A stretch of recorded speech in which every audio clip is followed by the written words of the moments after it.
because today amongst the parents and our children is in 1999. He also served as a civil. He rose through the ranks from a private. The principal, Mr. Viran Ruslan. The teachers and members of the support and administrative staff of the Natabua High School, the Commissioner President, Mr. Cholan Barrao, the Divisional Education Officer Western, Dr. Joseph Mangavini, the Divisional Police Commissioner Western, Superintendent Peter Kenny, the RFM representative here in the Western Division, Major Buka, the traditional chiefs of the Vanua, and leaders of the various church and faith groups here in Lautoka, parents, guardians and friends, student body, boys and girls. Assalamualaikum, namaste, assalamualaikum, ni hao. No, I'm already a very good morning to you all. Now, ladies and gentlemen, students, friends, at the outset, I would like to acknowledge, commend, and thank the principal and the teaching and administrative staff most sincerely for kindly inviting me to be your chief guest this morning during this year's Prefects Investiture ceremony. In fact, as a former student and prefect who was badged during my final year, I deem it a very great honor indeed and a privilege to be attending this auspicious occasion again since I left the school and enlisted in the Republic of Fijian Forces way back in 1966. Makes me feel very old.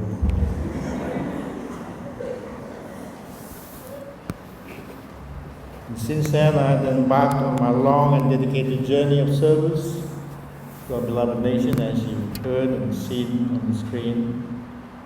First as a soldier and a military commander, United Nations Sister Secretary General, and a force commander of a peacekeeping mission here in Philippines. A government permanent secretary, a diplomat and head of mission, as High Commissioner and Ambassador, and then a government minister. And now it is also such a great pleasure to be addressing you this morning as your President and Head of State. I'm so thankful, proud, and equally humbled by this great opportunity to come back to the very institution that taught me the tricks of the trade, the basic principles of being a good leader. I was last here in 2015. And it's so nice to see the principal still here and most of the teachers. But it's been about 5 years since I last year. It's back again this morning, not to review or parade, but to address this forum.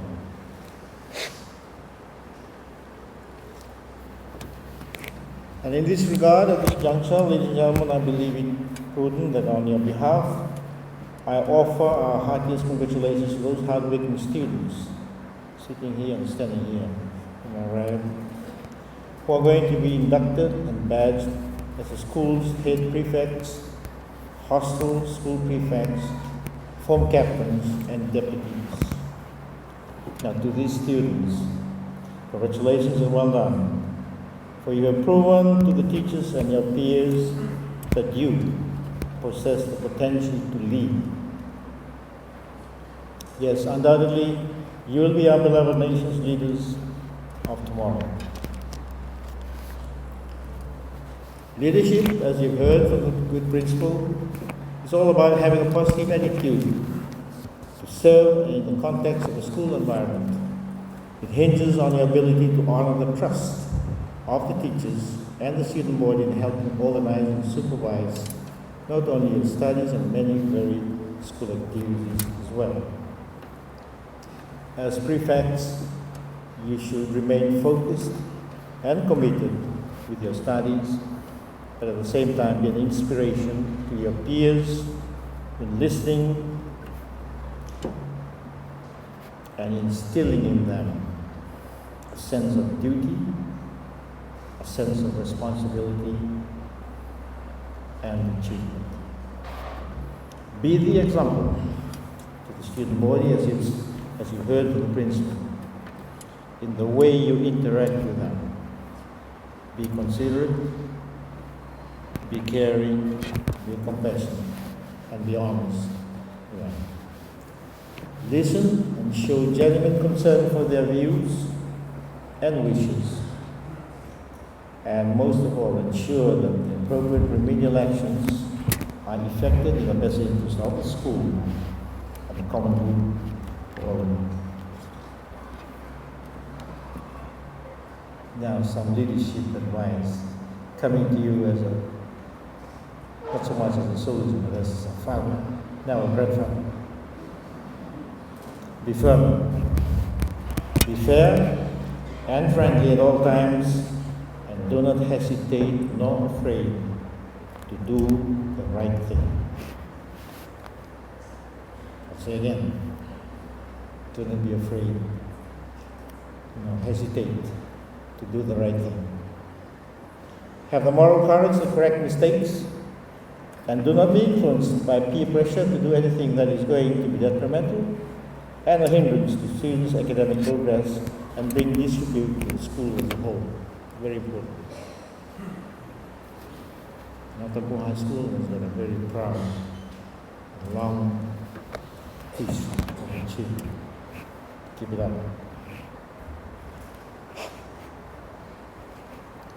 Protect it and be proud of it. Now, be respectful, show selfless behavior at all times, and please do not ever abuse that newly given authority to you as a prefect or as a team captain or whatever. Just be yourself. Now, to the student body, please concentrate and also remain focused and committed with your studies. Be obedient and respectful to your fellow students who have now been entrusted with the added responsibility of maintaining discipline and good order within the school at all times. Now, at this juncture, ladies and gentlemen, please allow me to acknowledge, commend, and thank the principal. Sir, thank you. The teachers and members of the school's administrative staff for your untiring efforts in ensuring that the Natabua High School remains functional as a premier learning institution. And for this, we would all like to say to you, well done and thank you. It would be remiss of me if I do not, at this junction, also acknowledge and thank the parents, the guardians and friends of the school for your unwavering and continued support and encouragement for your sons, your daughters, and dependents to continue to excel in their studies, and hopefully become very disciplined, well-educated, and productive members of society in the future. Now, we are all striving towards achieving one of the goals of government, and that is to establish Fiji and its people as a knowledge-based society. To the prefects and the student body, please be mindful that you are going to be entrusted with the leadership roles of our beloved Fiji in future. Whether it's going to be within government, the church, the manua, the private sector, and civil society. Be attentive and obedient to your teachers and endeavor to excel in your studies to enable you to cope and meet the many challenges of the real world out there.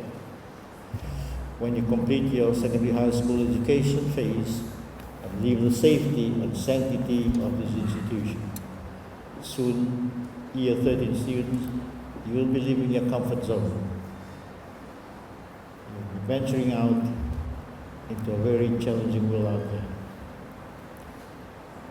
So I hope that you will take with you the advice and the guidance which you learned from your teachers and your parents. Now, ladies and gentlemen, allow me at this stage to digress a little bit from the gist and the thrust of my presentation to the students and draw your attention to some of my additional responsibilities as your president. Now, since assuming the role of champion and the lead advocate of our national effort to effectively combat the prevalence of non-communicable diseases, NCDs, in our midst, as you've heard, I have been very vocal and committed in trying to draw the attention of our people to this scourge, I call it a scourge, which unfortunately and sadly have over these past decades claimed the lives of too many of our young and middle-aged citizens. It certainly has reduced productivity to an extent and cost government a substantial amount of money out of its financial allocation to the Medical Health Ministry in treating patients with NCD-related ailments. I'm talking about high blood pressure, diabetes,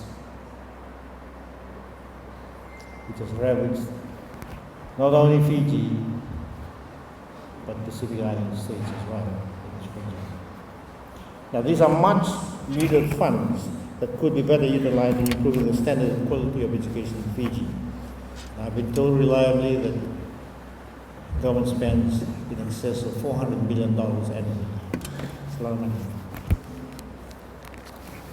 In supporting government's wellness program, I have demanded, note the word demanded, from the members of my household staff to be fit and well at all times and be the example to the nation. You heard about me referring to leading by example. To be an example to the nation in our level of physical fitness, in our bearing, and our work ethic. And let me tell you how we do it. My team and I get up at 4 o'clock in the morning, so by 5 o'clock we're on the road. We run our 5 kilometers every morning, and then on Fridays we strap our packs and we go up and down the Namusi hills for about an hour. And then when we come back, we spend another hour in the garden learning how to plant more tapioca and taro before we start off the day. That's our daily routine each day, or we try to maintain that. So when I say I'm very vocal and committed in trying to ensure that the nation of Fiji is fit and well, that's what I'm talking about. Leading by example. There's a saying that you walk the talk. As far as I'm concerned, walking is too slow. We run the talk. So if you're in Suva, you're most welcome to come and join my team and I early in the mornings. My wife, she takes her own team. She does her 5 kilometers. They don't run, they try to. But I would encourage you young people, keep that in mind. Now, as a former military commander and now Commander-in-Chief of the RFMF, I strongly believe in keeping fit and well, as I've told you, at all times. So my plea to you students is what I've just said. Adopt a healthy lifestyle by having a well-balanced diet, each meal, and exercise daily. Now, food security is critically important for the survival of humanity and national progress and prosperity. And in this regard, I'm very happy to let you know that as an avid farmer, my security team and I take great pleasure and pride to complement our daily physical fitness activities that I told you by planting more dala, tapioca, yams, and bananas. And for your information, I intend to open the State House to the public, and part of what we would like to show you is our garden at the back.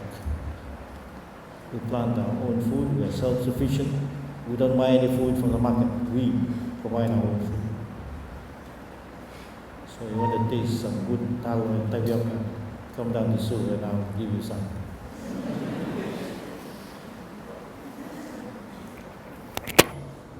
And this, ladies and gentlemen, is our contribution towards promoting government ministries and councils gardening initiative.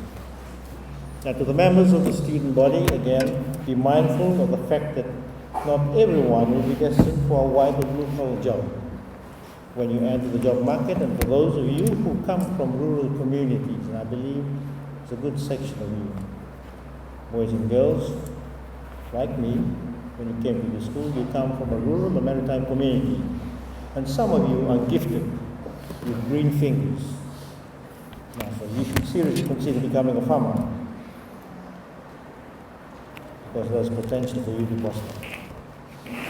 Now, ladies and gentlemen, climate change has been very topical and important issue because of its inherent profound impact on humanity's future and its survival, and we should be thankful and equally proud of Fiji's unwavering and undying efforts in drawing the global community's attention, particularly to the world polluters.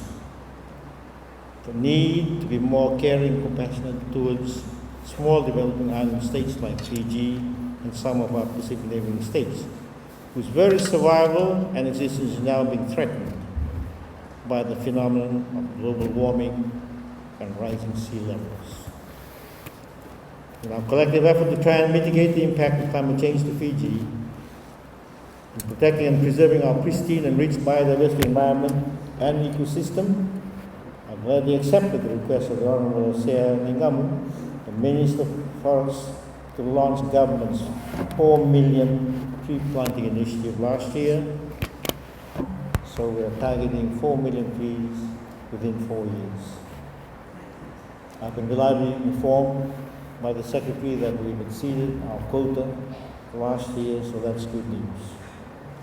And I believe that during today's program, correct me if I'm wrong, we did some tree planting after this. Thank you. In Natabua, where the A very good morning to you all.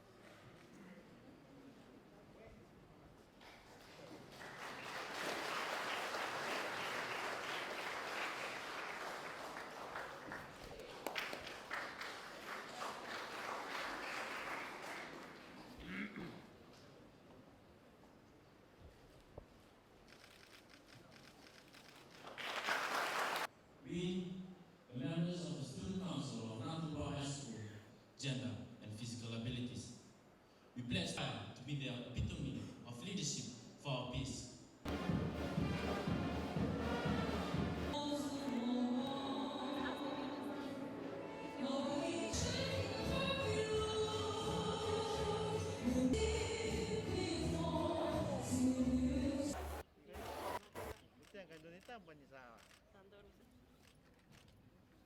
Your Excellency, can I just have you to look up while you... Maka.